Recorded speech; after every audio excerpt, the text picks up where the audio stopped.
Hi, and welcome back to PJ Maybe. Let's Talk Geeky. First one panel. Yay! Yay! And we have with us Scottish Davros, Windology, Jim the Viking, and Dark Powers. Hi, guys. Hey, everyone. Good evening. Good evening. So we have First Blood for Jim on YouTube. So welcome, Jim. I'm glad you could join us. Yay! And I think the first thing we should do is, what will we talk about? What have you been watching over the last month? Oh, that's a good one. Who's echoing? Who's echoing? Somebody's echoing. Somebody's echoing. I can hear myself. And normally I'm okay with hearing myself, but... I've not got any YouTube tabs open myself other than the studio, so... Right, let's see. See if I turn my camera off. Turn your cameras off and see who's got a sound. Right, I'll talk and see if we hear anything back. No, I never heard it that time, so we could get our cameras back on. It's basically... Yeah, that's better. It is. We'll just blame me. Why not? It's my channel, so it's my fault. So, what have you been watching this month? I will say last night I got silly, and on Amazon I got the the name slips me now. The Area 51. It used to be a show 20 years ago, but they have made a new one. I'm trying to remember. It's not Area 51. It's the town outside of Area 51. That's the name of the show. Roswell, yeah. They made a new one, and I decided just to, because kind of like I hate myself, so I'll watch the new stuff just to see if there is anything good. And this one was. It had the, shall we say, modern day vernaculars. You have to say certain things. You have to pronounce certain things. There are certain pronouns, categories, blah, blah, blah. They have to be there. But it wasn't too hard line on them. They literally did it the first 15 minutes of the first show. And after that, it was like, okay, let's make this like aliens, secret space base. That's okay. That sounds good. That's ideal. Yeah, I've not watched Roswell at all, so I can't comment on that. I've seen a lot of the UFO stuff about Roswell, but I've never watched the actual program. So I know there are a few Scottish, like UK people here. Have you seen the recent news on BBC that NASA or FBI, whoever it is like they released the footage of the unidentified flying objects? It's like it's them using an infrared camera filming a duck flying. But then again, we're all stupid enough to believe it. They've kind of also just released the sort of statement that basically says, "Oh, I don't know what it is." We've got another one in the big thing about the release of the information, and they were going to sort of, everybody was kind of waiting for it, and I think the ultimate takeaway was that they can't be sure. They didn't deny it outright, but they said they just can't be absolutely sure. Something along those lines. They're not ruling anything out. So I will say I love the idea that UFOs may have visited our planet, but everyone on this channel, platform, group, panel, whatever you want to call it, you're probably going to go, if you're that intelligent, you can travel from one planet to another, and you're coming to Earth and just like 2 minutes on Twitter, and it's like, nope, we're going away. Yes, that's going to be basically. And you can't blame them. If any intelligent actually came into our world and just spent 5 minutes looking at social media, I would run. I would run. I'd be like, yep. So, hi, Matt. Hey, Matt. Hello, everybody. Good morning. Hello. Good evening over here. Yeah. It's morning, Sunday morning here, so yeah, very early. You're already from the future. Sorry, I'm late. Oh yeah, and it's very bleak. It's very bleak. The time traveler. So I was saying to you guys, we'll just talk about what and cover ever comes up. So what we've been go for it. Let's go for it. Well, Jim was saying he just watched Roswell. I've not actually seen it, but that's why we went on to the that was produced by Jonathan Frakes, actually. Oh my goodness, the original. The original one. He made a cameo. Jonathan Frakes in real life, and he is as childish as no one. I literally think he is in a world of his own. But he is a gigantic child, and I met him at the age of 65. And you don't look a day over 60. Thank you. I've seen him at Comic-Con, and they were at a panel. Him and Marina Sirtis, and there was also the one out of Deep Space Nine, the one that played the captain in that one, and he does very rare appearances. Avery Brooks. Yeah, he does very rare appearances. He's quite the recluse. Yeah. Yes, very much so. And then of course there was like a Patrick Stewart lookalike and that, but yeah. Well, I've actually got a picture with my father-in-law and a Patrick Stewart lookalike.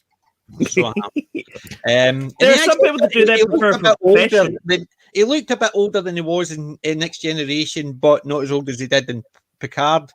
However, he actually did look like him. And I've got a same picture of the same Comic-Con with my father-in-law with a Leonard Nimoy Spock lookalike. But this guy was about 6'7", dead tall and skinny. But my father-in-law was dressed in his classic Star Trek outfit. Cool. So he's a big Star Trek red shirt. No. Blue science officer. Actually, a minister. He had the science officer one that's got a cross, a medical badge which has got the cross on it. So I used to love how they had all different ones to signify what they did, like science officer and all that, but they just put that all by the wayside for they made it all inclusive. Yes, in the next generation. Everybody was the same. Yeah, and the one thing I was struggling with the show shall not be named is everybody is a commander, and that's not how a fleet is working. A commander is someone with the rank of captain, but is on a ship that is captained by someone else. That's when you become a commander. Yeah. Oh, okay. I think it's the same idea that if a army captain is on a ship, at that point he becomes a major while he's on the ship, because they can't call him captain, but they can't call him a commander because of that. I think it's the same principle. When an army captain is on a ship, he becomes major. He's referred to, he's temporarily promoted because they can't use the same as the captain. Just don't call him number one. Yeah. Although I think number one in the next generation should now be called number two. I can't comment on the number one ranking in any kind of scheme, but I would assume if a captain is saying you're his or her number one, you're the next go-to. Yes, I would assume that as well. You're the captain's number one go-to, so I would agree with that. But unfortunately, certain programs don't see that. Unfortunately, I must admit, I've never seen an episode of it. I'm no one for the new stuff. I watch all classic stuff. Like, for instance, this week, I've watched Logan's Run, the movie and the TV show, the whole 14 episodes, which was fantastic. And I still want the car from that series. I would love to have an actual car like the Logan Run. You see, for me, it's Back to the Future, the DeLorean. That's the only car I would ever consider buying. Batmobile 66. Come on. Yeah, no, Batmobile. I was thinking the exact same thing. I'm like, no, Batmobile. And I'd rather go for the 89 version, although it's a little bit hard to steer, but... Yeah, I love Daniel. Don't you, Daniel? Me and you, Batman 66. If I will put something in here, the reason I prefer the DeLorean over the Batmobile is because the Batmobile is central steered. It's not side steered. And if you have a central steered vehicle in most countries, there is so much paperwork you have to do to get it done.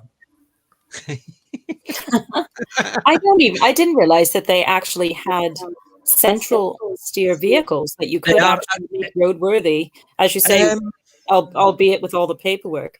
Is there no one? I think it's Ferrari do one. It basically, when you purchase it, not only they have to measure you for it because it is a central steer one and all that. It's basically you can't just go in and you see all these ones with somebody with the money go in and buy a Ferrari or whatever it is from the get a certificate of authenticity, I think. Yeah, so and it gets measured for you. So you go in and get measurements. So they create the steering for you, the seat for you. So it's designed for you. So I think it's a Ferrari they do that, and it's a center steered one as well. But then again, I could be wrong because I'm not a big car guy. I'm a biker, or was a biker before. If you're a biker, what's your take on the Chieftain motorcycles? I see. I'm a Harley boy. It figures. It's just I've been looking at them, and I'm looking at like everybody's got a Harley. Not everyone got the Chieftain. Yeah, I did like the some of the Indian fixtures, basically like the back tier of the Indian cycles. However, I was a Harley boy, so or a Harley or a Yamaha. So basically, I've had a number of bikes over the years, but I've never had any. The cruisers, it's been Harleys or a Yamaha, and for speed, it's been Kawasaki's. So I had a Ninja, I had a ZR7, basically speed bikes or nice cruisers. Yeah. But yeah, unfortunately, I've never tried the Chieftain. It's the same idea of I've never tried the Norton, which my dad learned to drive on because he always threatened to actually take my Harley for a ride. And no, I know how old you are. You're not getting anywhere near a bike because he stopped biking 30 years ago, 30 years before I got my bike, and he threatened to take my Harley out for a run. You've not been on a bike for 30 years, not a chance. But he always swore by the Norton, and I never get a ride of a Norton, which is unfortunate. And I'll give away my age here, but the last two-wheel automotive object that I rode was a Puck, Puch. Is that like a little? It's a very, very old Eastern European brand. Oh, okay. I've never even heard of that one. But I'm not saying anything about my age, but yes, I'm old. But I only learned to drive a bike 20 years ago when I went through my midlife crisis. So when people say I'm actually starting to look like a hipster because of this, it's not a midlife crisis. This is just I can't be bothered shaving. So, so no matter what people say on Twitter about my midlife crisis, this is an older age crisis. I went through it with my Harley. No, this is like I just can't be bothered buying racers. Well, I got tidied up, especially for going out today for the anniversary. So, this is why I'm actually all neat instead of actually as if I've been dragged through a hedge backwards, as someone said. I think my favorite vehicle that I've technically driven it. I've obviously not driven it in battle, but is a small armored personnel carrier tank that I had a little lesson in for a birthday present from my wonderful husband, because I'd always wanted to drive a tank. So Yes. if I had my choice of vehicles, mine would be the one that Ripley drove in Aliens when she commandeered it to go rescue the colonial marines. I wouldn't mind one of those. Very good. I've actually, me and my wife did an hour, not course, but basically an hour shot of, it was an APC as well. There was 6 of us. We got 15 minutes driving it, and we got to stand in the turret. That was fantastic. I also got to fly a plane. I got that for my birthday. Basically, it was a wee 2-seater. Get taken up, the guy flies around, and I get to steer it for a wee while, and that was fun. But I don't think I would trust myself taking on London. I'd probably go boom. I'm sort of. It's mostly simulation, and it's not shown here with the screens, with the cameras and everything. But this battle station, so to speak, where I have my computer screen, camera, computer, everything, it's built for either car racing or sim flying. And I have logged probably 12,000 hours in flight sims. Elite Dangerous, Microsoft Flight Sim, DCS, all those games. I absolutely love it. And I will say this, landing and taking off are the very, very easiest part of flying whatsoever. Oh, there you go. I would have assumed those were the difficult parts. It's known to me to go, whoa! But yeah, I'm actually, because I've not played games for a couple of years, because I'm right-handed, so I can't really play, can't use a mouse anymore or a keypad or anything. But I was a first-person shooter up, and mine's now is designed for YouTube and watching TV while I'm working. So I've got 3 screens. One that's always on something to watch on one screen, my work on another, and YouTube in the middle. So I basically designed mine around this. Because I should have post Steve just up on Twitter. Aye, that's basically, yes, that was my new setup. I bought myself a new machine. I saved up for 8 months to 8-9 months just to get the machine I wanted, and then I set it up. So but 2 24-inch screens and a 42-inch screen. And I basically wanted a big beastie of machine, so I decided to wait and get an i7, plenty of memory, plenty of hard drive, the lot, and I'm happy now. We were thinking of that for the end of the year, just revamping our setup as well. Yeah, I was actually running on a works laptop and trying to do everything on that, and it was no good. And the laptop, the fan started going, so every time if I recorded a video, I had to actually cut away down in the sound because I heard zzz in the back. And so that's how I came, that's how I came go on just to why the deals always sounded about chum. Always sounded about chum.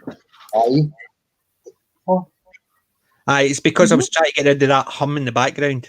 So hence the reason why I now got a decent mic, because I don't need to worry about background. Yeah. So I even actually got a wee deck as well sitting there, so that if I wanted, which I don't know if it's going to work or even can be heard. So let's see. Yeah, we got the laughter. Yes, so I've got to be that. So anytime I get a sub,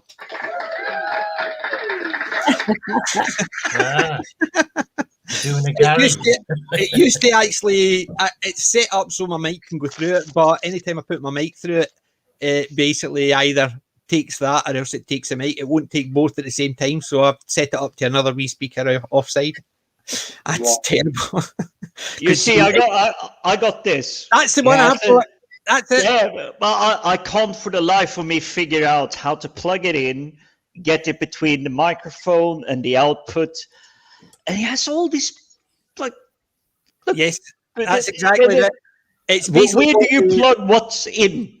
That's the exact one I've got. And basically, if I plug it at the mic into it, so the mic works, I know it does. I plug it in via that, I can get the clapping, the cheering, and the everything coming through, but the mic won't work.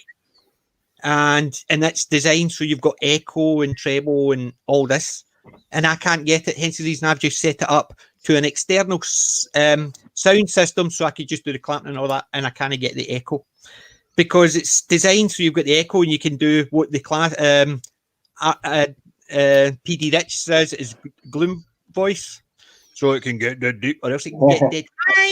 So I've got a couple of that on that system, but it will not take the mic and put it through properly. I don't know why. I've got the same system, Jim, and it don't know. And I work in IT, as you said, with you, and if we can't get it, how does anybody else get it? Well, that one didn't even come with an instruction manual. It was like, here's the box, plug it in. Do you know the instruction manual I've got? It's a picture, and it basically has phone, PC, mic, and that's it. And I set it all up, still didn't get it working. Yep, it's the same here. I managed to get it, so I have. I know it's not seen on the camera, but I do have extra plates here where I can actually put stuff, so I can do things. And below me here, where the keyboard and mouse is, so I can literally just reach out and touch. But I could hear it in my own headset, but it didn't feed out to the channel, because you want the laughter, you want the applause, you want the... Yeah, well, that's why I've got there you go, that's the wee speaker. A wee Sony USB speaker, Bluetooth. That's what I've got it set up to. That basically means I can give the... I can get my mic going through it, and that's what I was saying. I'm sitting here, been working in IT since 95, so you're talking about 1 or 2 years, and I can't get that working. And I'm sitting there thinking, it's not as if I don't know what I'm doing. I was going to say, you're scaring me, boys, because if you can't get it going. Well, there you go. Jim's got the exact same one. He's got the exact same problem. So I don't, it's not a case of my old age is actually I've forgotten how to do things because I'm that old. Anything new goes in, old stuff comes out. So thankfully, I'm not the only one. Thanks, Jim. You made my day. Well, I will give this. My best TV show that I've ever seen is Scrubs. Because what's his name? The old doctor. It's like, you told me nonsense, and my sports facts and everything, like the statistics, just went out the other way. It's like I lost knowledge. I lost intellect because what you said. That was Cox, wasn't it? Or are you talking about Cox? Yeah, Cox. What did you think of the final season of Scrubs? I can't say that I know that I saw it. I know I followed it like through.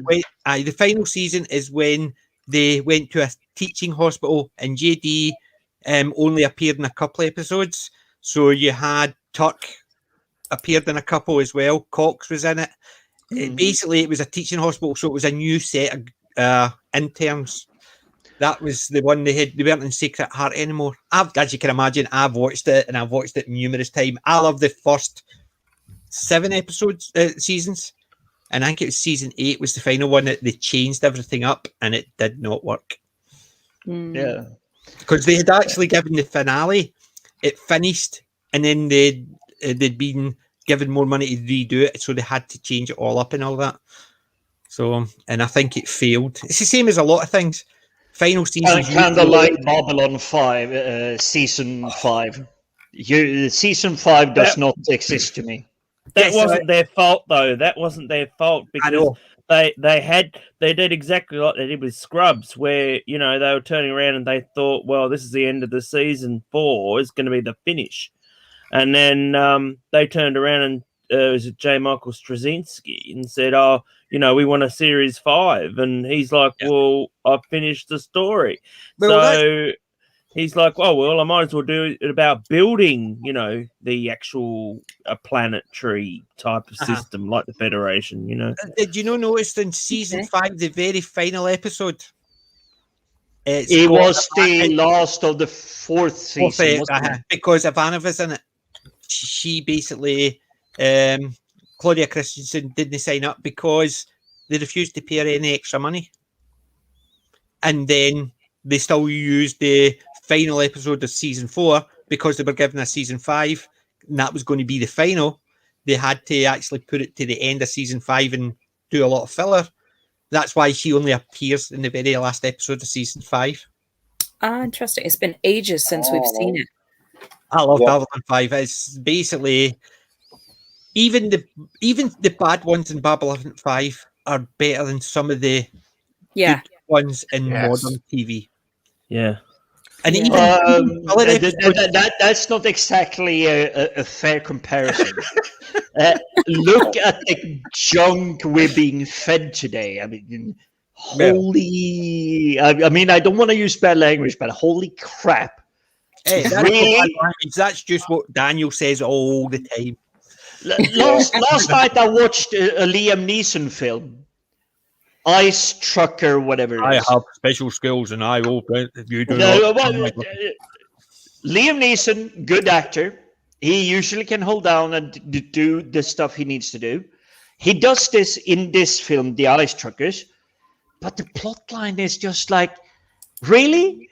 You're traveling across ice in massive American hauling trucking machines, and you got screwed, and it took you like 20 minutes in the film to salvage yourself, and 2 minutes later you caught up with someone that's been hauling ass 80 miles an hour straight north from where you are. So it's basically plot distancing. Yeah. Game of Thrones distancing, in effect. Yeah. Whereas I only watched a couple of the first season, and I thought, not for me, it's too dark. I like my stuff to be cheery. There is some things that are quite dark-ish and nihilistic that they work for me, but I like my stuff to be cheery more. See, if I'm watching a comic book movie, I want it to be a cheery comic book movie because I don't like dark. See, I don't like watching The Boys and those sort of ones, you know, where they just like. I love Carol Urban, and I didn't like The Boys. I tried watching a couple of episodes, and it was too nihilistic for me. The comics are worse.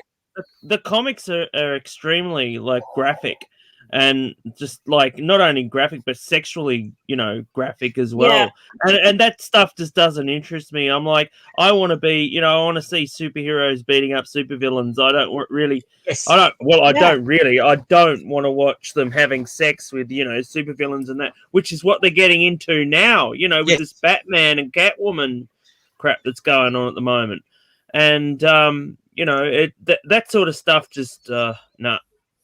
I'm kind of with you there, but I'm going to have to step on screen to prove my geekiness. I will be back in momentarily. I do sort of like. I never actually have to step off my screen to prove my geekiness. I'm still building my studio or like recording stuff, but I'm with you. I don't care who Hulk is romantically interested in.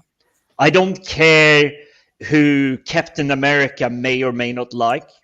Yeah. They may make for interesting like story parts or a reason why this should be protected. And my favorite hero of all times is Spider-Man. There is no one better than Spider-Man. Hey, Peter Parker, Spider-Man. I'm sorry, Peter Parker. Peter Parker. I will have to declare that Peter Parker, Spider-Man. There is no other Spider-Man. There are people that may have taken up the mantle. Do you know what actually spoiled Spider-Man for me? Spectacular Spider-Man run. I don't want Doc Ock as Spidey. I do not want to see Doc Ock as. No, do you know what? I was around when the whole Clone Saga thing happened, and there was like it went for like 4 or 5 years where this thing, they decided to switch the Peter Parker around with his clone, and they kept backpedaling because they realized that no one was interested. It was like, we want Peter Parker, and then of course it gets into the 2000s and they decide to have this Miles Morales crap. See, and when they brought in Miles Morales, it wasn't like you would have. See, if Miles Morales appeared today, he would undermine and do that. But when they brought him in, he basically got trained, looked up to Spider-Man. And then they killed him off. Then they killed Peter Parker off. Yes, but I'm saying that's initially what annoyed me. he was still a kid. Yes. And that's what Peter I'm saying. Parker So when they brought in Miles, they didn't actually just bring him in to replace him. They brought him in and he was getting mentored by Spider-Man Peter Parker. And that sort of worked because there was somebody who just happened to get the same powers, didn't know what to do, so he got trained by Spider-Man Peter Parker and looked after, and he was almost like a sidekick. But he became one of his own. That's the way they did it. The way they did it sort of worked. But see, as soon as he went on to the Spectacular Spider-Man, didn't care. I do not want to see a villain portray a hero, because no, they're a villain for a reason. Well, that just seems ridiculous to me. I mean, that's the whole archetypal thing there. You got your hero, you got your villain, but they just seem to be throwing everything into a mixing bowl and going crazy at the moment. Yes, because believe it or not, see Cruella de Vil, she is the evil one. I don't care. She got hard done to. Don't care. She's evil. End of story. You have Maleficent too. They try to have a tragic hero.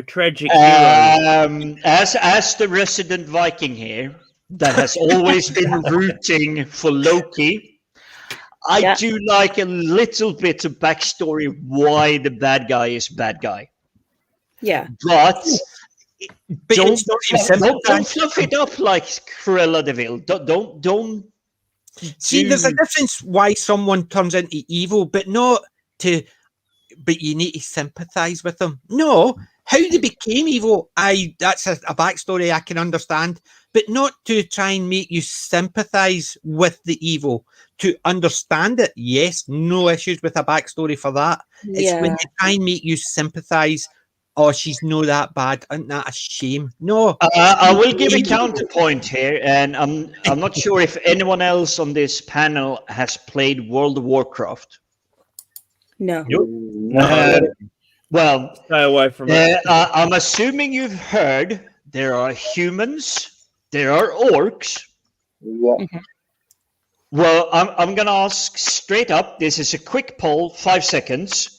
Who is good? Who is bad? Depends. Yeah. And normally they put the orcs as bad, but it usually depends because I play an orc in Dungeons and Dragons. Well, here's the thing, what they really managed in World of Warcraft, and I'm talking about back in 2004 when the game came out. Mm-hmm. Humans and orcs, they are separate sides. They're not fan of each other's, but neither are good, neither are evil. Yeah. Yeah, and that's what it should be. Because societies, you can look at any two countries. You can say that country's evil. No, what they do is necessarily not what you do. But it doesn't make them evil. It just means that you disagree with their culture. And they can say the same about you. But in both countries, there's evil people and there's good people. And that's the way it should be. And it's the same as in Lord of the Rings. They were evil. Orcs were evil because of the way they were created by Sauron to be evil, to be his shock troops. They weren't designed to be. Well, they do have an exceptionally dark history. Exactly. About how so that's made. what I'm saying. So they were made that way, but that would be like them making men, and for a dark purpose. They weren't. It's not a case of the culture changed over time, and it was just there was orcs, and then they started doing this. That's not the way it was. It was a case of they were designed, they were built by Evo for a shock troop purpose. So it's not a case of they've got a backstory in that respect, except the fact is they were created by an Evo sorcerer. Yeah. By the way, I'm actually going to show my Spider-Man geekiness, and I'm sure you've heard a horrible story about this cover. I've met him. I've met J. Scott Campbell. Yep, it's mint condition. It's still in this plastic wrap, and I'm itching to read it, but I'm actually gonna get it for $1.99 on an e-reader. Right, get him to sign it. Get him to sign it. That's what you need to do. Get him to sign it. I actually think Scott is following me on Twitter. See, I saw that on Twitter. That is a really good shot. That is a good cover. Yeah, I mean, but the horrible thing is, I had just placed in an eBay order for this, and it usually went for about 40 quid. And because of the idiot that's like, oh, I'm going to correct Scott Campbell, and it's like, he doesn't know how to draw. It went from 40 quid to 390 quid in 24 hours. I got mine for 34 quid, and it was like, yes! That's the way to do it. That is perfect. That is cause for celebration, that's for sure. Yeah. It's to me that see things like that stupidness. It causes things to. It basically backfires. See all these nutcases that actually say this is discussion. You shouldn't buy it. Guess what that does? It highlights things that probably a lot of people probably hadn't seen. When I actually met J. Scott, this is like 2008. He actually had a bouncer. He actually had a carer. And it was that sounds a lot better. He was quite the gorilla. Let's just say that. So you didn't really push him around or anything like that, but of course, they try to push him around on Twitter and those sort of things. But like, he has his protection. Don't worry. Good. But yeah, he's a nice guy. He's extremely egotistical, but that's artists for you, Yeah. But I got a limited edition poster and all that from him. And I had all my, because he did this comic book called Danger Girl, which was because he's fairly well known for his women. So he decided to create this series called Danger Girl, which is about like Charlie's Angels, but they're all ran by James Bond, and it's a Sean Connery James Bond. Cool. So the only James Bond. The only James Bond. Exactly. And it's really funny because he starts off like the Sean Connery. Actually, the character starts off as the one from Medicine Man with the ponytail, and then he ends up at the end of the first run. He ends up being in an explosion, and then all of a sudden he has a buzz cut like he does in Is It the Rock? so yeah, but that's actually one of my favorite books. So I and also he did a thing called Gen 13 as well, which that was pretty much what made him big, working with Jim Lee. But I'm not. It's funny because I'm not a Jim Lee fan, even though they used to say that his artwork looked like Jim Lee. And it was funny because when they used to say, "Oh, your art style looks like Jim Lee," he got really annoyed by that, and he actually went off. And I gave kudos to him for this because he went off for like 6 months, studied animation, mainly Disney and everything like that, and came back, and he was a totally different artist. And they stopped doing the comparisons with Jim Lee. And so, and that's good when an artist actually, learns. Right. And he doesn't like the comparison. If he liked the comparison, I'm assuming he wouldn't have changed that much. But you can't say, well, don't compare me to that person because I don't like them. He did what is correct. It's basically, they says, well, if people are comparing me, I need to change my art. And he went and, as you said, relearned and actually and changed how he did his art. And to me, that's a professional. It's through and through. You might like, exactly. It's a and, professional thing to do. You don't want to be compared to someone else. Yeah. And, I mean, being an artist myself, it's like, a lot of people just say, this looks like such and such and that. It's actually quite degrading. Sometimes it can be, if it can be a, like they're saying, it's a bit of a compliment. But otherwise, sometimes you just want to be yourself, Oh, yes, definitely. But in the 90s, though, you got to remember, though, in the mid-90s when J. Scott became big, and this is literally in the mid-90s, 95, 96, a lot of the comic book artists copied other comic book artists. And it was just the way it was, that's how you got a job in the comic book industry. Yeah, well, you look at it, some of them actually copied them to the extent where they literally, you can see the comparison of characters they created compared to characters that they copied. All they did was copy the form and how it was in, and then they changed it to their character because that was a way of getting the right poses. So if somebody's learning, I can understand the copying aspect of it because we all learn to do things by copying somebody and then we do our own style. Not an artist. I can't draw to save myself. I mean, there was a problem, especially in the mid-90s, when people were trying to draw similar to other artists that they found, but what they were doing was that they were actually copying their artwork, and they were taking their taking their images, literally images, and carbon copying them onto other pages. Yes, and they could literally see their own artwork in there, and that's just, unfortunately, I mean, that's just the way that the system works.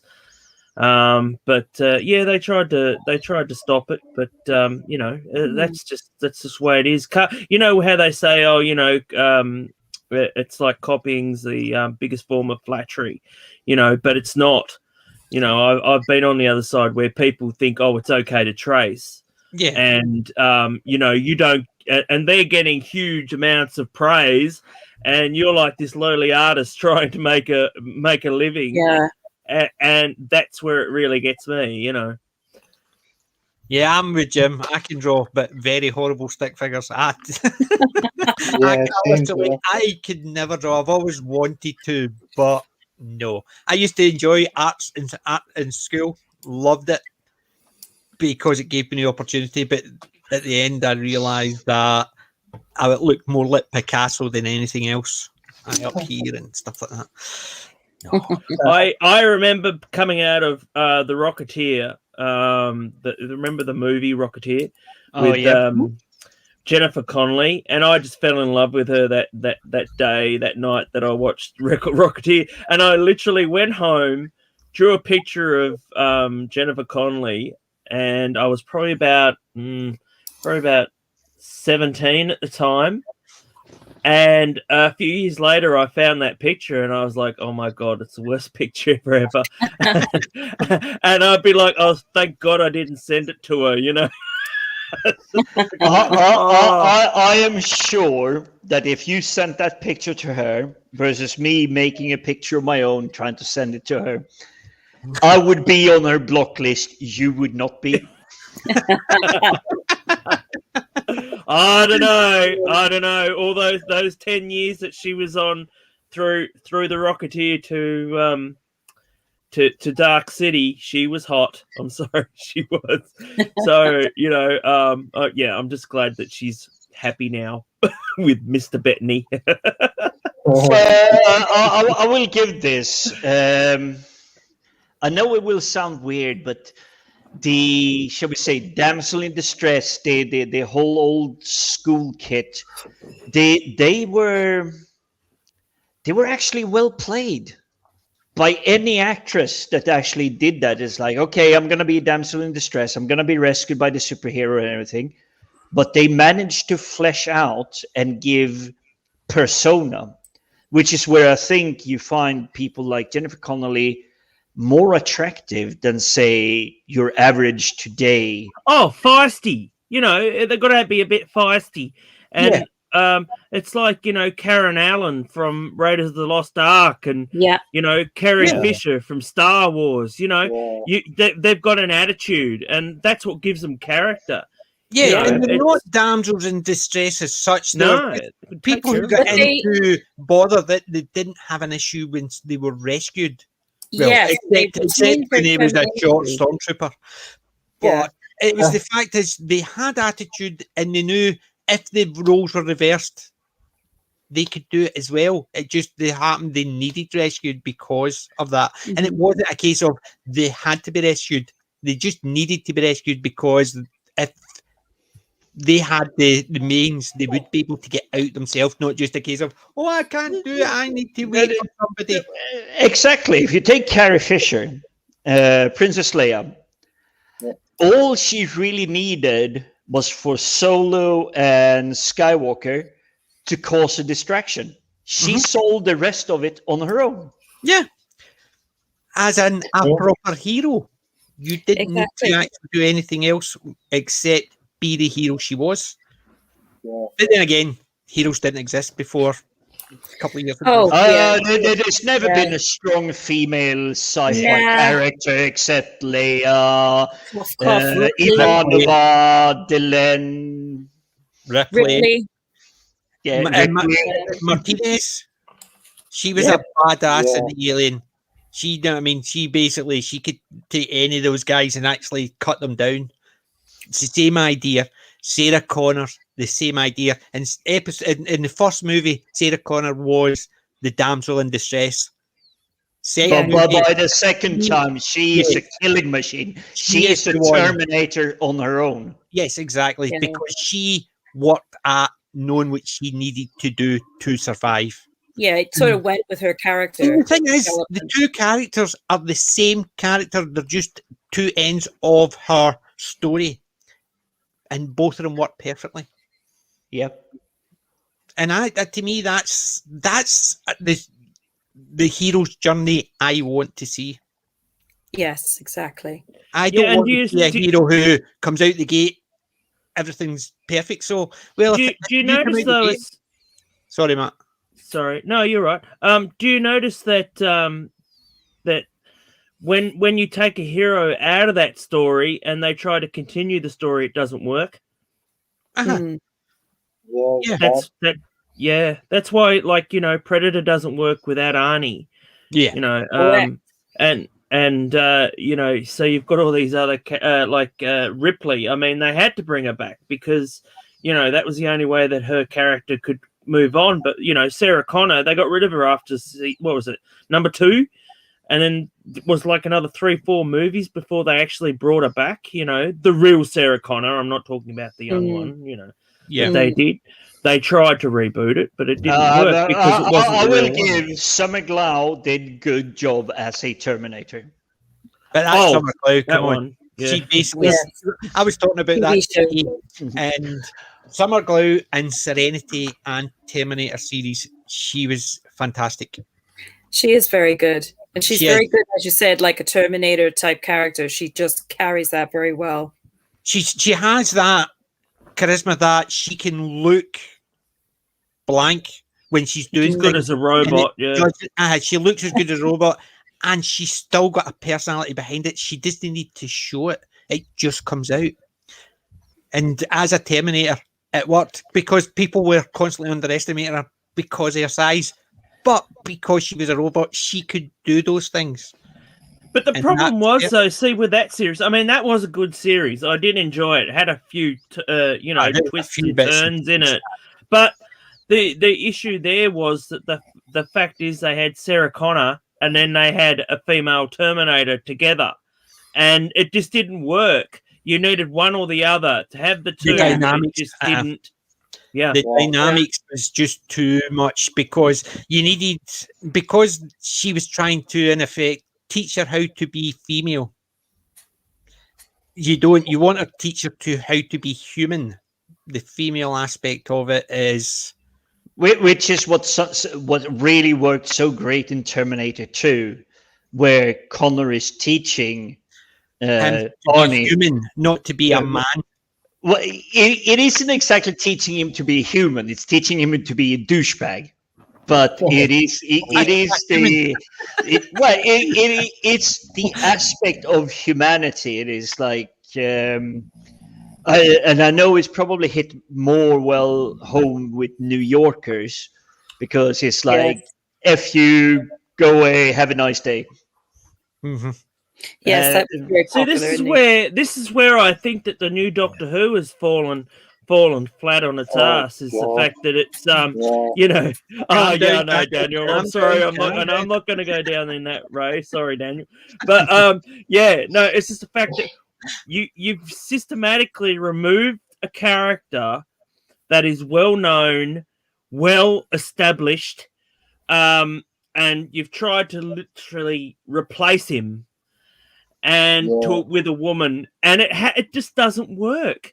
It just does not work, and I don't know how many times they're going to try it, because Daniel, I'm sorry to say this, they're going to try it again, mate. They're going to put another woman in the role. They're not going to stop now, and so it's a matter of that can of worms is now open. That's what they're going to do, and stuff you. We're going to make it work, and you just know, as a fan, as a long-time fan, we all know that that's just not going to work. Yeah, but to me, I mean, I love the Christmas specials of Doctor Who. I'm not a massive Doctor Who fan. I haven't watched all the shows or everything, but the Christmas specials is like you're watching a really great story being told, and it's literally like it's tear-jerking, you're feeling emotions, you have everything, and it's like a good story overall. But this new stuff, I mean, they weren't even able to get it to air during the Christmas season as it should have, because they knew it was that bad. No, they just didn't want it, did they? Sorry, Daniel. It's because the BBC hate everything traditional, and since the show had come back in 2005, there was always a Christmas special, but because of this diversity and inclusion program and everything, it just kind of rips up all the tradition, and the Christmas special as well has to do with all the other traditional stuff according to the BBC. Because it's a Christian holiday. Yeah, now you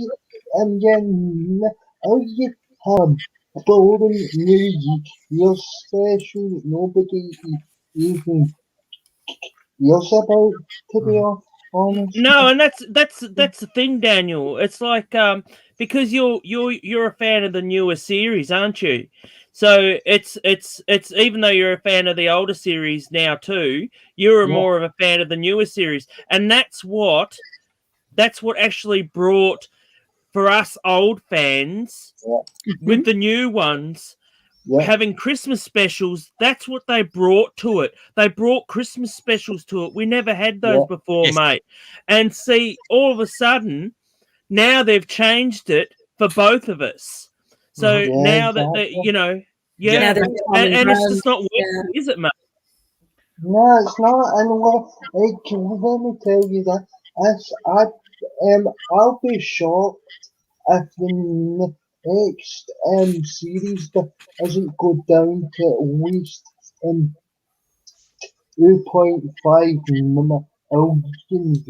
viewers, because the episodes and the ratings are tanking each and every time an episode airs on Skip. They just need to get the production.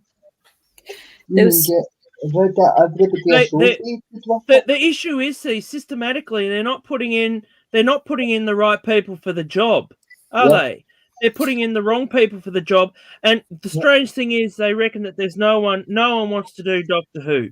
I call bullshit on that. I really do. It's just none of their friends want to do Doctor Who. That's what it is. Yeah. I saw something quick. Go ahead, Matt. No, I finished. What was it? I was going to say, I was on Instagram earlier today, and I was noticing a couple of prop making accounts, and I was just having a nose through them, and one of them had a very, very telling post, and his post was a picture of, I believe it was Tennant's Sonic, and he basically said, my Doctor Who stuff just isn't selling anymore. There's just no interest. So I'm just basically going to get rid of what I have. I'm selling out my stock, and that's it. And I mean, if you ever needed, yet another example. Yeah. And I posted this. I posted this on my Twitter last night. The other night, I packed up all the new series Blu-rays that I had. I'm not interested in watching them anymore. To me, it's a classic series, and that's it now. It's. I think PJ, have you frozen? Have you? I think PJ is frozen. Oh yeah, unless he's gone to sleep on us. Quick, shock him, Daniel. Shock him. Grab a screenshot of that one. Somebody grab a screenshot of that. Quick, put it on Twitter.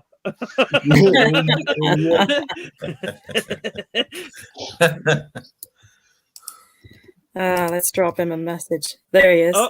Oh no, we're on our own. All right. Oh, Daniel's in charge. There you go. Daniel, you're in charge, mate. Go for it. I mean, back to what you is us in until PJ comes back, and as long as Joe gave tickets associated with the brand, none of the merchandise is only actually sold, to be honest with you, because she's toxic to merchandise sales, because they're not even putting her on the cover of the annual or the magazine anymore, because it doesn't sell, and you get people like with book and all of them that work for the magazine actually begging people on all their social media to actually buy subscriptions or physically having beg people to buy subscriptions now for the magazine. They're not actually like worrying about that at the moment, because that new one that they've just released has Jodie and I don't watch the show. I think it's Yaz, is it? But I mean, I didn't watch the final of oh dear, PJ Maybe's power cut here, whole street out. He's just putting something in the chat. So hopefully he'll be back. Otherwise, this will actually. This stream will cut out. So, but yeah, it's just a matter of I tweeted at PJ now with a nice screen grab of his sleeping face. That's our story. We're sticking to it. Yeah, this stream will probably die now without it. It's been fun anyway. It'll be alright. I think the stream will keep on. I think the only way it'll die is I don't know if the host is gone. The only way if it'll die is if PJ finds a way to end the stream so we can continue talking until the end. Okay. Yep. We'll do that then.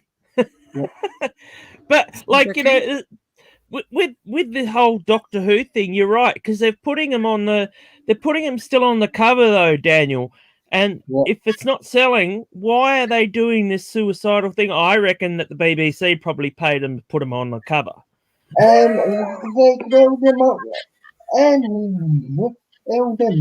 magazine had that idea. Ari Russell working for them. Now, Gary Russell, for those who don't know, is the head of Big Finish and is who was actually the founder of Big Finish for it, and he actively blocks people on social media. He's another Paul on the L, and he's been involved in the right now what the articles in the magazine and just pandered to a certain minority in the fandom, and I think as well as my think as well as a fan publication, you have to have a balance between fans of the reboot series and kill Classic Who for a bit more of a balance, because it's all going down to a single action and just eaten into a small group of people. The majority of people have adopted of iterations of the show. Mm-hmm. Yeah, exactly. Yeah. And I mean, you know, it's a sad indictment, because I was willing. The weird thing is though, like Daniel, they all say that, you know, we're all hating on Jodie, you know, and all this, and yet I bought her first season on Blu-ray and that because I was waiting to see if she could make it as a Doctor. And as soon as this whole this Joe, what's her name, Joe Martin. Oh yeah, that's her. When that whole thing showed up, because I was watching it from the sidelines. I hadn't seen an episode of Doctor Who since the I didn't actually watch the last episode of Peter Capaldi's.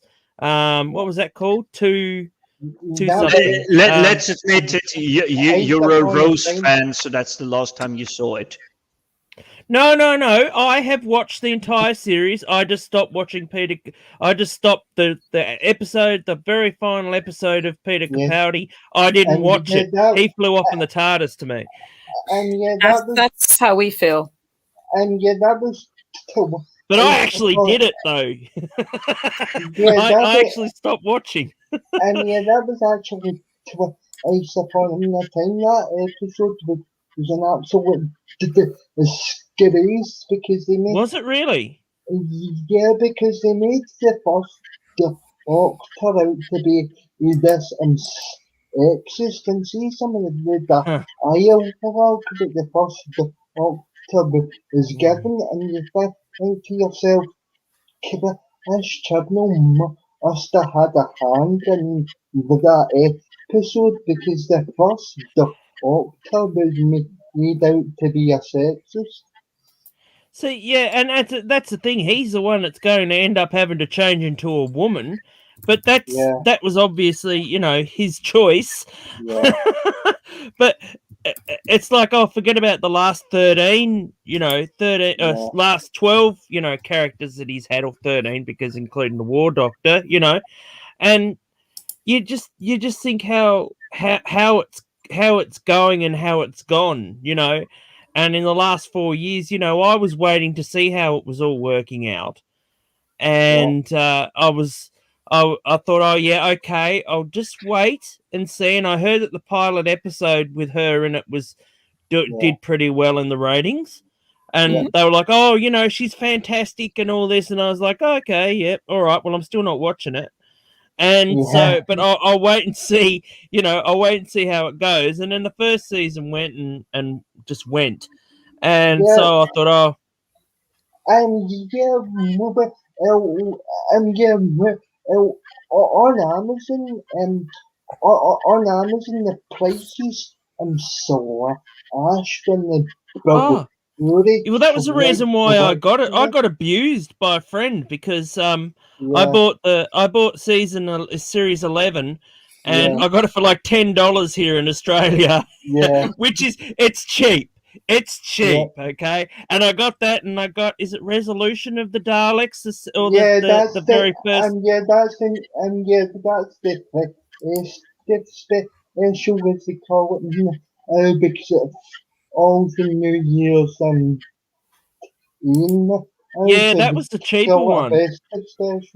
That was even cheaper. And so I got them, and then they're like, oh, you don't even like her. And I said, well, it's not the fact that I don't like her. It's the fact that I was waiting to see if it was any good. And then as soon as I bought those extra cheap, Series 12 came out and totally screwed everything up. And it was like, well, this whole thing, like you said, Daniel, that Jo Martin, as soon as they put her in the mix, I was like, I was livid. I was like, how, you just knew how it was going. But see, here's the thing, here's the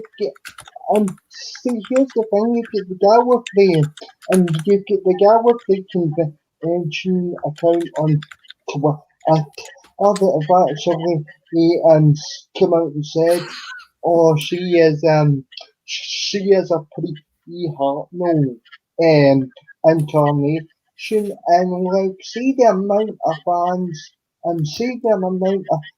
that come out against the guy with three conventions post that was arguing, and see the fact of the matter is though, like, they never even responded to any of these comments. All they did was change block everybody that was a certain voice about that announcement. Yeah, because it was a long time before I actually found people that didn't like this incarnation of the Doctor, and it's very hard to hear through proper voices, that sound that actually pretty much speak to you as a person. You're like, you're like, I don't think this is going very well, guys, and they're like, shut up, and you're like, but. Yeah. But I think you're fairly on the point there. Though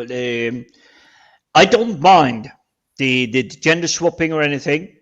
No, Give me I a didn't great either. story, but what they're failing at is delivering the story. It's like say in the Doctor's case, it's completely about just, oh, the Doctor's a lady now. Okay. Us fans, we're okay with it, but give us a story. Give us a solid plot line, something to center around the individual, because the Doctor has always been the individual. They always had the unique charismatic properties of themselves, but I just can't get behind what a great Jodie. character it would have been if it had been he'd always been a man, and then all of a sudden he had to get used to being a woman, and so he had to wear dresses and stuff like that. But she's not even feminine. It's like, what the hell? But you see, the whole time was child scared was everything up, in particular the whole Smith animation, because remember when he was animating into Capaldi, he had to be killed. Is another set of the generations now all of a sudden the Doctors are some mortal, like Jesus type, and it come with unlimited regenerations. It doesn't make any sense. Well, that's the thing. It gets to the point now where if he dies, we don't care. Because if you remember, like John Pertwee and Tom Baker and that. Sometimes we didn't even know if they were going to regenerate. They were literally, they could die at any time. That's what you liked about the Doctor. You knew after a while. After a while, you knew there is the death, the regeneration to a new incarnation, whatever it's called, and that used to be such a big part of it. But I could, and I hate myself a little bit for it, but I could really not care if Jodie's Doctor version dies. It's like there's no danger. She won't die. I can tell you, she will not die. She will go out fighting for them what they expect. She will just go out fighting. To the point where there won't probably, if they cancel, they definitely won't go into another. You won't see her regenerated to someone else. They'll just have her. It'll be more of a martyrdom. Yeah. Well, And but to be honest, sorry for cutting you off, Matt. But but to be honest, if you could cancel Hobie City, attracts millions of viewers every week, and it's a very popular show. I don't think any show is actually safe on the BBC right now, so they can cancel that show and it'll like his own Doctor Who's I'm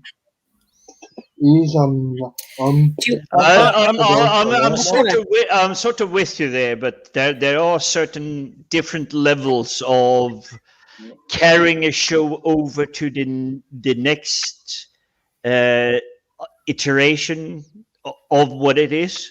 So if you think of people say like Jeremy Clarkson, the car enthusiasms, they had the fan base. They loved him driving the cars. They tried to rebuild it, and they got in some really big celebrities. It just didn't work. The show literally just went. Yeah. Yeah, we were big fans of the original Top Gear. I think the issue is too that they've put people in the position that just didn't want the job. Chibnall didn't want the job because he knew he couldn't handle it, and it shows, And the fact is that, it's a good job for 4 years or whatever they've got, that is, puts food on the table, But it's when they think, oh, this is my little playpen now and stuff everybody else. It's like Ryan Johnson, with this Last Jedi crap. Yeah. And I mean, I'd avoided all the spoilers and everything. I'd heard that it wasn't very good, but as soon as I watched it, I was like, "What the hell was that?" That's like one of the worst films I've ever seen, and it's someone that doesn't know what they're doing. And that's the biggest gripe I have with most of the reboots, reshoots, reshow, whatever you want to call it. It's the people they brought in to write the new stuff have not watched the old stuff. They have no idea what are the rules, what are the frameworks. This is the universe within where I have to make a plot. I have to make a small story within this tiny little framework. But they're just going...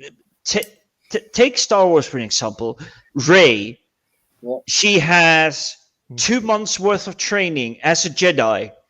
And she's 5 billion times stronger than Yoda, that has had 900 years as a Jedi Master.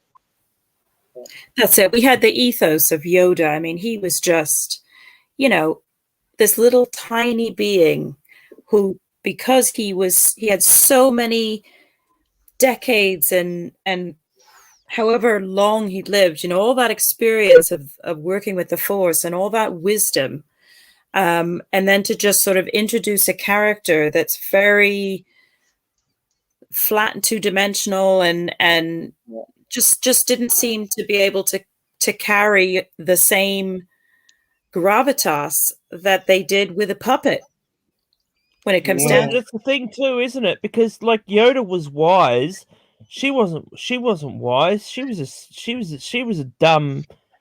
She's Sorry, a teenager. Don't attribute her dumb. She's naive. She's a teenager. She's barely learned how to get along on her own, as in surviving on this desolate planet and like scavenging and I meant the character was dumb though. well, yeah, but I will still give the platform they're trying to build the character on. Oh, hey, he's back. I had to come on my phone. My whole area has had a blackout. No power at all in the whole town. So I'm using my phone and 4G. Oh, it's perfect time to light up the barbecue then, friend. So I'm having to stand outside because there's no lights inside at all. I was just sitting there and it just went pure dark. Yeah, you're showing off perfect English weather, complete grey skies. Yes, perfect skies like that. So this kind of skies. And the thing is, even if I couldn't log in, even if you all lot left, it would have still kept going. I know. We were sort of wondering, we were sort of like a rudderless ship floating around in the ocean there for a minute. We thought, where are we going? I just thought it was maybe my electricity, but accordingly the whole town is going down. Wow. Daniel did an excellent job in your absence. We put him in charge. Yep. He's been steering the ship perfect and straight. Yeah. Super. Well done, Daniel. But it's because I'm experienced as well on these streams. I have my own channel and I've been on channels now, so I know how to carry a podcast if you need. I'm getting eaten alive here with midges and everything. So my God. It's because it's getting twilight, so unfortunately. You must have thought, what have we said? He's left.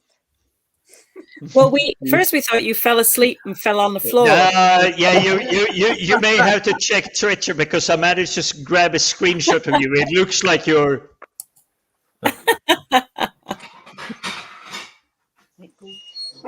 Right. So that's the dogs actually trying to run around now because I'm actually standing out in their track, trying to get me out the way. Oh, but I'm glad I managed to get back in. See, because I hadn't set it up on my phone and I had to create new accounts on my phone and log in that way, get passwords transferred and everything. Luckily, I managed. Well, you have the backup now. You know how to do it in case something happens again. Just in case. Thankfully, 4G. Oh my goodness! And thanks, MC. Yes, I'm back. It's going to be dark soon, so you'll probably not be able to see me. You probably can't see me too well myself at the moment. You can see you pretty well, really. Yeah, it's decent. Yeah, well, it is. What time is it? It's 10:20 here. So, luckily enough, it's still quite late at this time of night. Normally, it'd be pitch black, and I would have to sit with a torch under my chin. So that could be quite moody. Aye, so what I'll do is we'll keep going for a wee while, but my battery won't last too much longer. So in that way, because that way at least I can end the stream rather than it just being dead air for hours. Yeah. So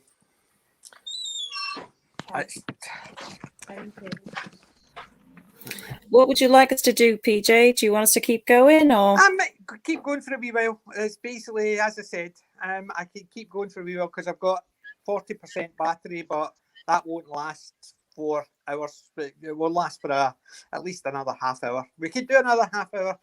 And you know what you need to get is a portable battery. At least, hey, I've got 2 of these, and that won't make much difference because it basically uses battery more than these wee power supplies actually do it up. Oh, that's me trying to change the battery supply. Oh, we're almost getting half a tour of your household there. Yes, well, it's pitch black. it's dire because it's the whole house. It's nothing. It's How bizarre! The whole street is down. All the street lights are down. The lot. Is there anything on Twitter that happened?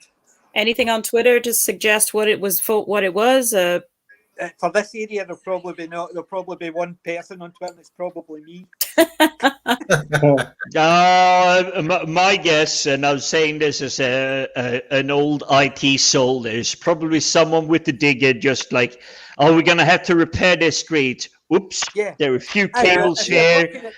We don't know what it is. Remember, this is actually the UK, so you're 20 past 10 at night. And if they're working at 20 past 10 at night, so... Yeah, nobody's going to be wanting to pay their salaries at 20 past 10 at night, I doubt, unless it's an emergency. Yep, exactly. So, I was saying I'm suffering a bit from it as well.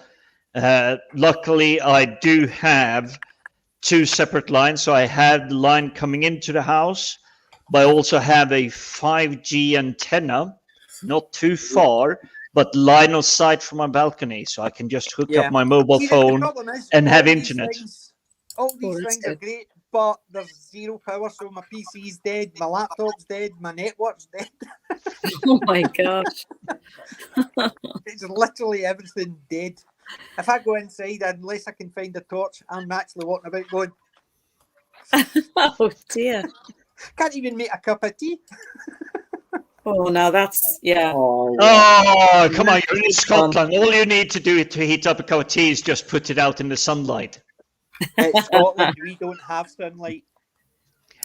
I know. That's why I say you just put it out. If it's bright, it's warm. But we don't get much, and we don't get much on over here, to be honest, so we won't be much with at all. Yep. That's basically why we're all peely-wally here. Yes. A good old Scottish phrase, a peely-wally. Yeah. Isn't that right, Daniel? Yeah. Fab. Or as they basically used to say, a peely-wally tally. Or if you're drunk, you're a high tiddly eye-pie. I will have to object that as the foreigner, because I had a lot of whiskey with a Scottish rear admiral. I couldn't understand him before the whiskey, and I couldn't understand him after the whiskey. Well, the good thing is I can have a cigarette because I'm outdoors. Oh, well done. Find a lighter. I think my wife stole the lighter. Oh, man. Don't tell me you have an electric lighter, because you'll be screwed. No. It's just that it's been walked away. Give me 2 seconds. All right, carry on, because he tempted me with smoke. I'm gonna do the same, so I'll be back in a few seconds. I can still hear you guys. Yeah. Okay. He's not having much. He's not having much up tonight at all, I think. No, that was definitely not at all. a bit of a At least shock. I got light. You can see me now. Yeah, there you go.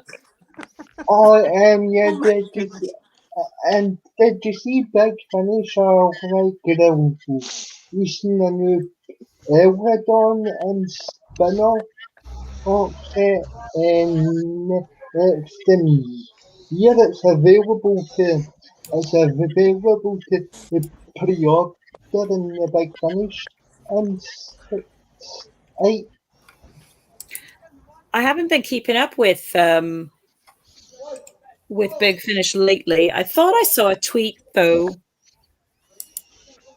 I forget I where think I saw it on Twitter as well, but I haven't. Yeah, I saw Big Finish. something about a new series being released, but it slipped my mind what it was. Yeah, and yeah, I'll just enjoy it right now. I'll try to hold on.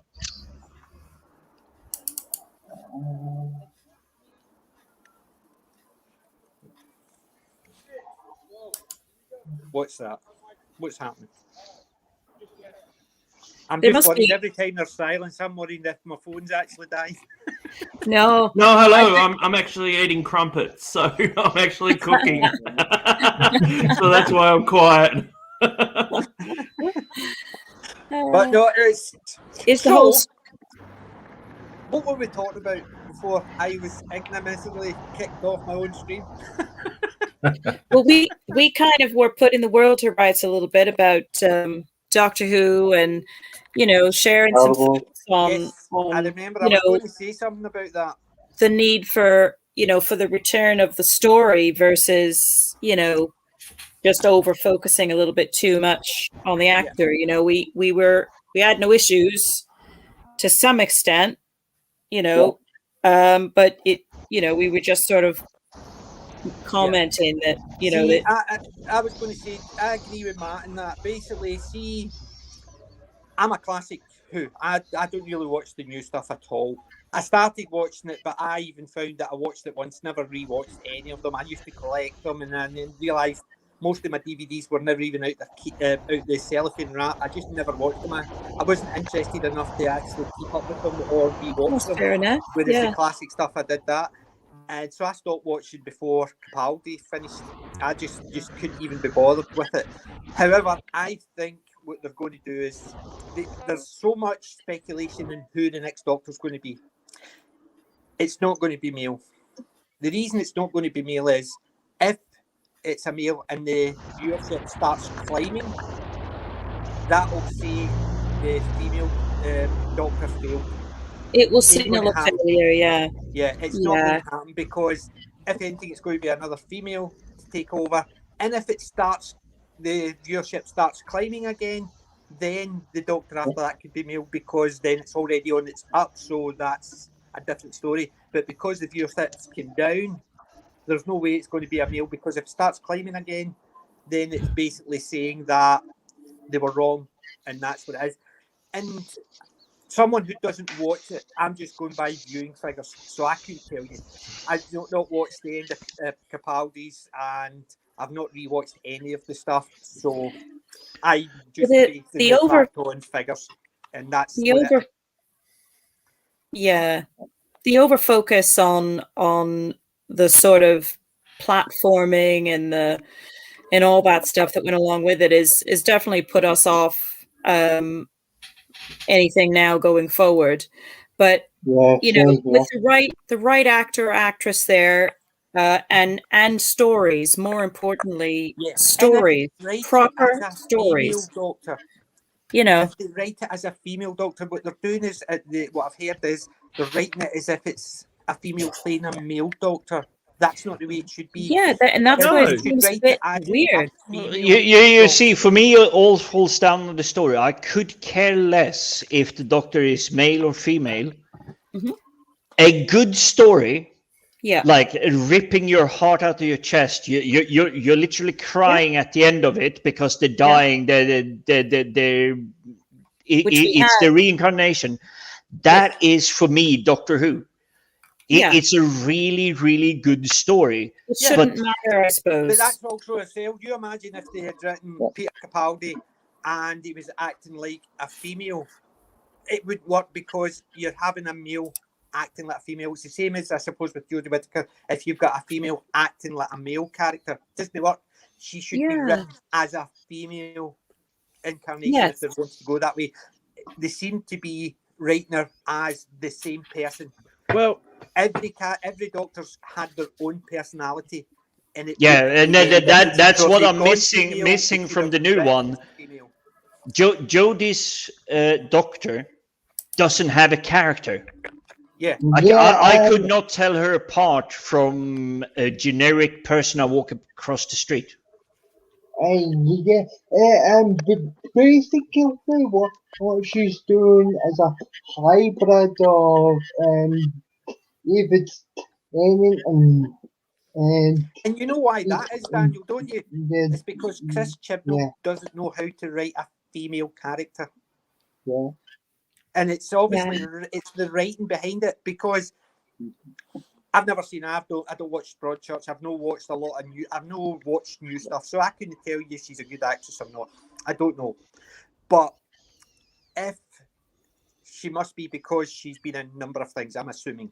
However, if the writing team can't write it properly, then she will not be able to act it properly, because she's not getting direction. It's as simple as that. If the writing team was good stories and good direction, then she should be able to play it perfectly. But to be fair though, she actually admitted not to like to go back, and she actually admitted that she didn't actually go back to actually You need to research your any of the subject. past episodes, so she never did the research either. So You could have simply watched the first episode of every Doctor, even if that's all she did, to see how they portrayed their Doctor. But it's the same idea. Yes, she didn't do her research, but then again, I don't think Christopher Eccleston did his research as well. He basically watched one or two, as far as I remember. He said he just watched a couple to get an idea, and then he portrayed it the way he wanted it. Who was that, Matt Smith? It's still good writing script, and he had a good director to actually guide him. I think it's the writing staff and the director who are failing her. And I'm just based on the fact is, I've not watched it. I don't watch new stuff, so I can't comment on how good an actress or not she is. One of the things I'm just going in the fact is, if it's a good story, it would be good. Yeah. And if it was good directed, it would be good. Doesn't matter who's in the role. But the Unless issue, it's someone who can't act like Sylvester Stallone or Arnold Schwarzenegger, because they've got their own, they've got their own genre that they would fit into. They can't.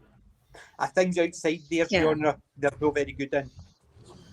Yeah, part of the mistake was coming in with this sort of like train of thought where it was all about breaking the male, breaking the mold of what they perceived as a program that was made for the male gaze, which was nothing to do with Doctor Who. Doctor Who, I've been a female, fan of Doctor Who all my life since I very first saw it as a youngster. So, and I know many ladies. I mean, to me, I had like Ace was my I had the hots for Ace, and to me, she wasn't exactly sexy, was she? She had, the whole. She was very butch and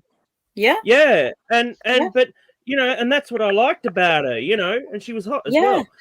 But, and I actually told her that when I actually met her too. I'm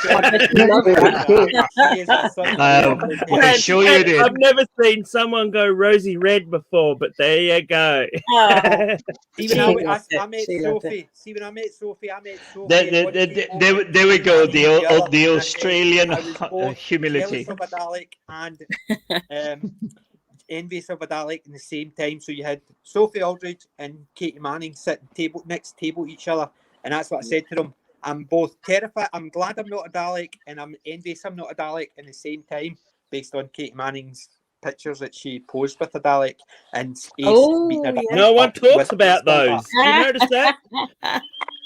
Yes, those wonderful pictures. Yeah. My power's going on at midnight, so definitely I'm going to have to end the stream shortly because I'm at 20%. Yeah, go for it, mate. Okay. So, but you'll be fine. Have you not seen the pictures of Katie Manning when she left? Yes, we have.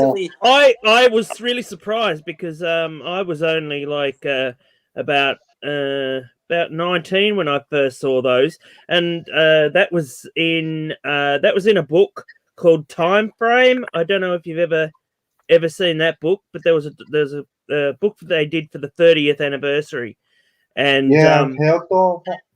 Yeah, and it's actually there's a couple of images of that in there, and I was really shocked. Yeah. But it was hot too, you know. It's like, oh, you know, hey, whoa, you know, it's like, whoa, that's the way to try and get rid of, you know, the typecasting. Yeah, keep going for that. You know, maybe Jodie Whittaker could do that next.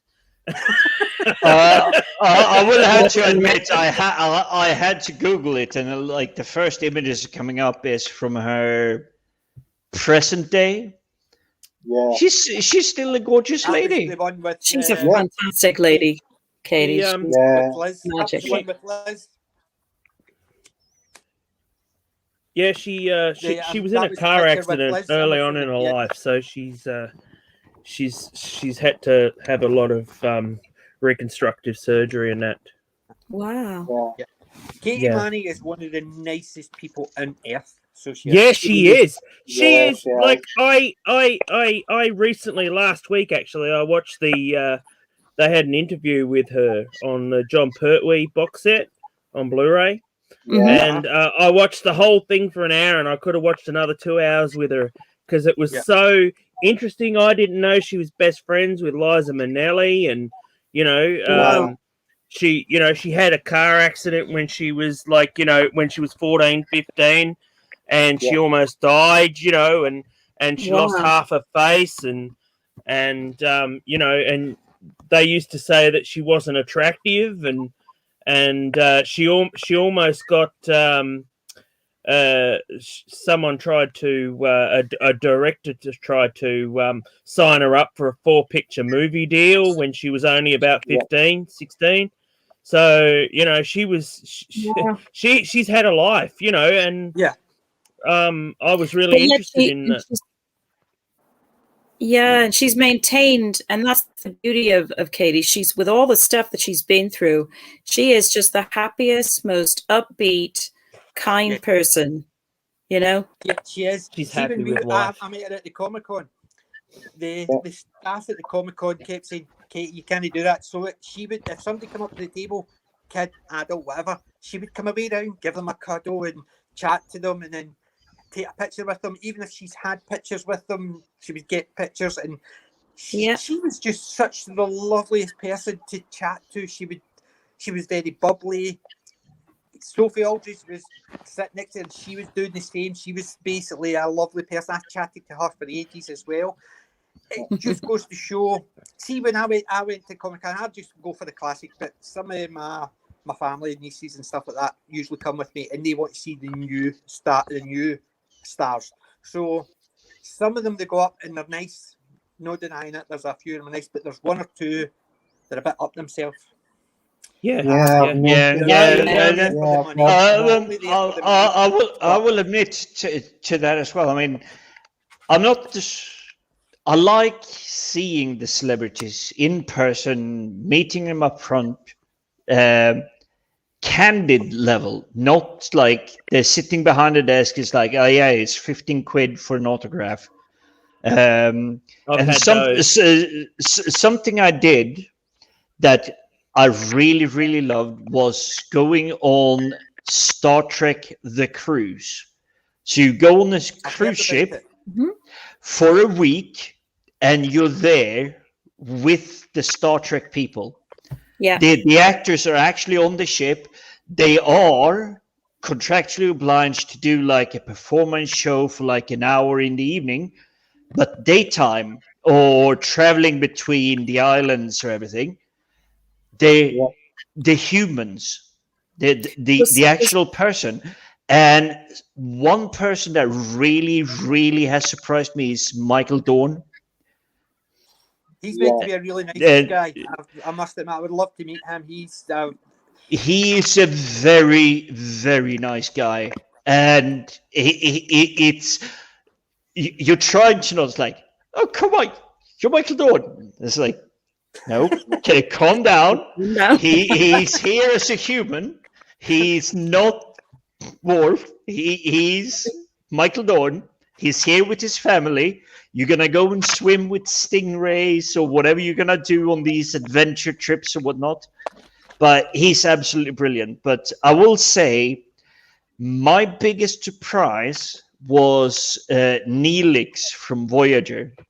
Yeah. He is a stand-up comedian.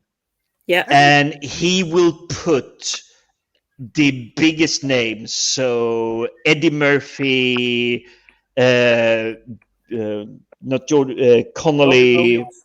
Yeah, he will put them to shame. He will properly put them to shame because he is no filter, all out, very good comedian. Excellent.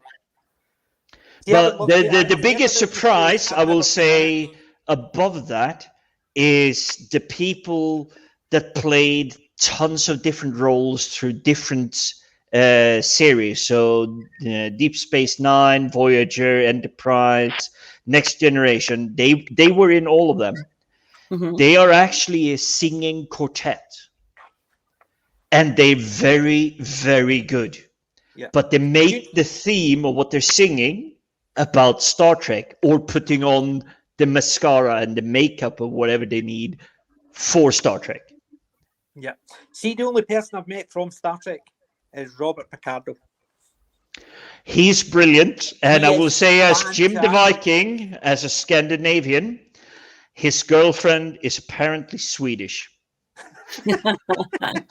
But me and my daughter met him, and he basically blew her away. Basically, he was so nice, waving to her as she was passing, and she was literally awestruck. She was slagging me because I saw a Dalek driving past me, and I went running after it, and she's going, "Fangirl, look at him, big fanboy running after it." And then Robert Picardo walked past, and she's,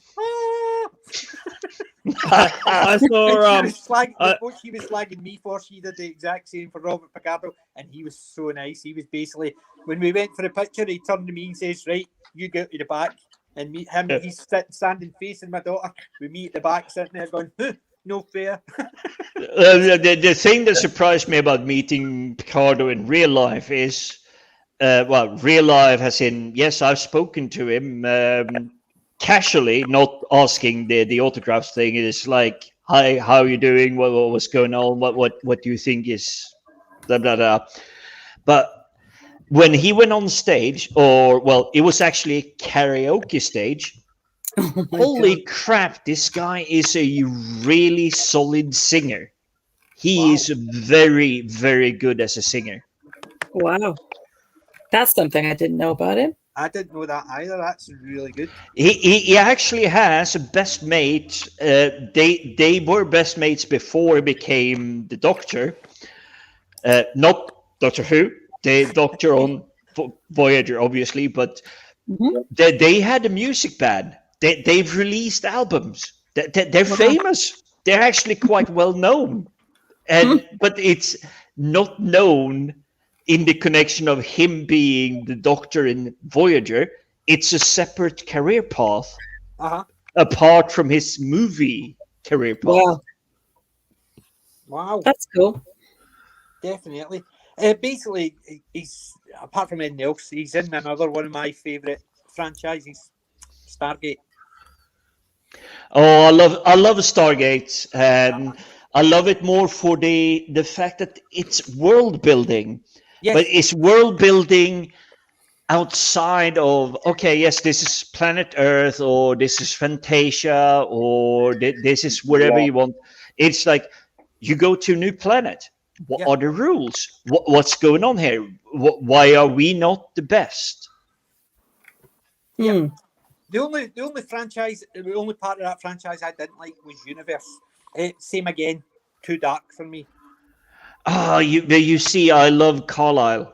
I love him. I love him in almost everything he's been in, from Full Monty to Universe to what's it called? It's the fairy story tale thingy. It's I know what one you're talking about. It's the he's Rumpelstiltskin in it. Once Upon a Time. Yeah, Once Upon a Time.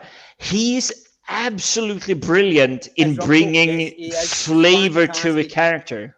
Yes, I do like him in Once Upon a Time. He is fantastic in that. I do agree with you there.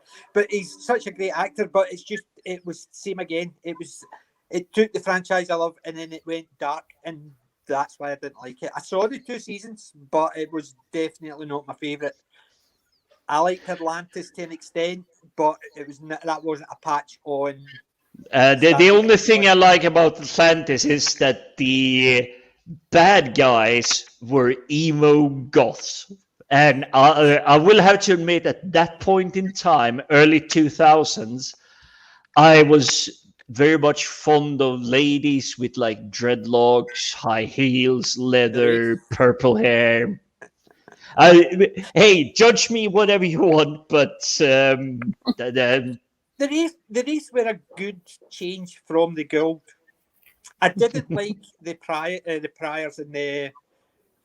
I must admit the Ori I didn't like in the end of SG1, but the race were a good change. Yeah. The Oris, I think that was a plot fault line.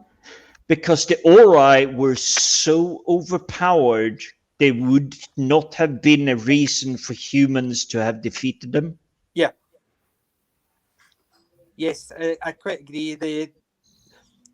Because they touched on it early on, they seemed to bring them in once the Gold were finished. They should have actually just finished it and not had the Ori story. But I think it was they were overpowered. Well, I will give this though, and I'm probably going to be sounding like a bad male version that probably gonna get kicked off Twitter. But Claudia Black was carrying everything in that show. Well, Claudia Black from what was it called? Farscape. The piece. I was thinking they're Peacekeeper Wars, but she was great in it, and I love the episode when she was given idea of things that happened to him. She was basically had them all in different franchises, and one of them was Farscape. And I thought, superb. It was just. Did you see that episode? That was the episode she's given all these things that happened to her, and it was all the TV programs she had watched on Earth, and one of them was Farscape. And she basically had them all dressed up, and she had them all. So you had Teal'c as what was the one in Farscape? Yeah, it's Drago in Farscape. That's right. It had the guy from Farscape in it too, wasn't it? He was in that show as well. Ben Browder. Yes. Yeah, that's him. Played, yes, he was the main one, and he took over from Jack. Yeah, they did a Thunderbirds ripoff too, using the puppets from Team America as well. Yeah, so basically, it was the same idea. That was the episode where it was a lot of different franchises. So she had Star Trek, Wizard of Oz as well. They did the Wizard of Oz. So obviously she'd been watching the TV. You know, she'd been watching TV, and she's given all these things that happened to her, and you're sitting there thinking, and they actually had them all as playing those parts, and it was so funny. She's in a really good movie called Pitch Black, if you've ever seen that one. Vin Diesel. Oh, yeah. The original Riddick one. I love that. I'm actually sad that they didn't make more on the Riddick story, because there are apparently tons of comic books. But I'm a poor, broke geek collector. By poor, it means I'm buying expensively stupid stuff, so I can't afford anything else. Don't we all?